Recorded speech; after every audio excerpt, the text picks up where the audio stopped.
Study the history of C language. C language कहां से शुरू होती है?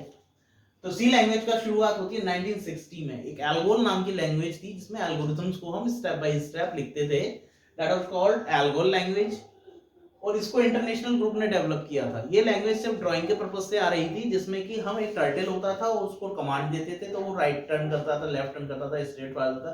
तो जस्ट लाइक एक ऐसी लैंग्वेज थी जिसमें हम स्टेप्स देते थे और वो उसके बेसिस पर ड्राइंग ड्रॉ करता था।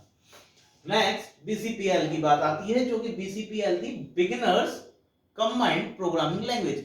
इसमें डिफरेंट लैंग्वेजेस को कंबाइंड करा था मिस्टर मार्टिन रिचर्ड्स ने 1967 में। इन्होंने बहुत सारी लैंग्वेजेस के फीचर्स को लेके एक लैंग्वेज बना दी जिसको बोल दिया BCPL, basic combined programming language.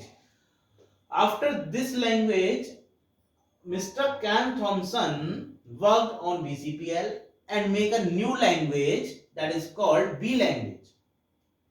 यहां पर इन्होंने BCPL का मार्टिन रिचर्ड्स साहब को कुछ रेस्पेक्ट देने के लिए उन्होंने क्या किया कि BCPL का फर्स्ट लेटर B यूज कर दिया और उस लैंग्वेज का नाम B लैंग्वेज दे दिया 1970 में मिस्टर कैन थॉमसन ने। उसके बाद C डेनिस रिची और Ken Thompson, actually Ken Thompson ने बी लैंग्वेज भी डिजाइन क्यों की थी? उन्हें एक ऐसा ऑपरेटिंग सिस्टम बनाना था जो कि थोड़ा सा सेफ हो, प्रोटेक्शन हो, सिक्योरिटी लेवल हाई हो, तो उसके लिए उन्हें ऐसा ऑपरेटिंग सिस्टम बनाना था। उसको बनाने के लिए उन्होंने बी लैंग्वेज को बनाया। वो ऑपरेटिंग सिस्टम था यूनिक्स ऑपरेटिंग सिस्टम। तब बी लैंग्वेज से उन्होंने बी यूनिक्स को बनाने की कोशिश की। अच्छा, एक चीज, ये लैंग्वेज भी AT&T बेल लैब्स पे बनी है, ये भी AT&T बेल लैब्स पे बनी है। केन थॉमसन साहब के साथ काम करते थे डेनिस रिची साहब।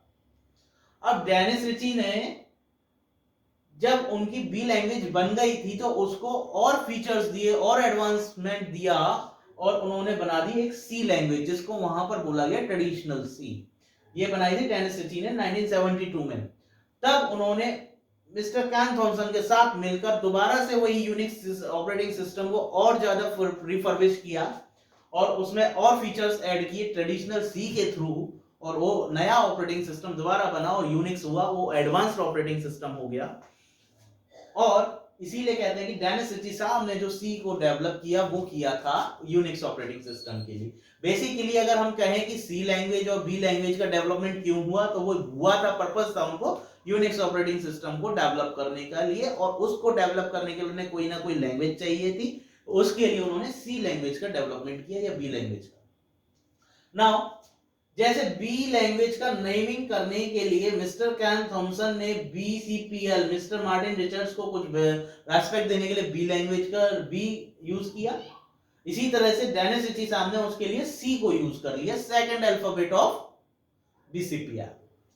Now after this several versions of C comes with time, और उसमें नए नए फीचर्स ऐड होते रहे और नए नए वर्जन सी के आते रहे कुछ नए नए फीचर्स के साथ। C99 was the latest version और इसको डेवलप किया हुआ स्टैंडर्डाइज कमिटी ने 1999 में, और इसके अंदर कुछ नए फीचर्स हैं सी के, जैसे कि बूल डेटा टाइप यूज करना, कॉम्प्लेक्स डेटा टाइप को यूज करना, इस तरह के डिफरेंट, और कुछ नए डेटा टाइप्स हैं जैसे कि लॉन्ग इंट, हमने लॉन्ग इंट तक पढ़ा लेकिन लॉन्ग इंट को यहाँ यूज किया गया। ऐसे नए नए फीचर्स यहाँ पर ऐड करे गए हैं C99 के अंदर। तो that's all for history and introduction of C language. हम अपने नेक्स्ट लेक्चर में मिलेंगे फीचर्स ऑफ सी लैंग्वेज को लेकर। और दोस्तों और स्टूडेंट्स, आप लोग एक काम और कर सकते हैं, हम यहाँ पर आपको लेक्चर्स देते हैं यूट्यूब पर, और आपको इसके अगर आपको नोट्स चाहिए तो मेरे पोर्टल www.pcltechguru.com पर जाकर इसके नोट्स भी आप देख सकते हैं। वहां पर फुल फ्लैश पूरे आपके सामने नोट्स आएंगे विद डिफरेंट ट्यूटोरियल्स।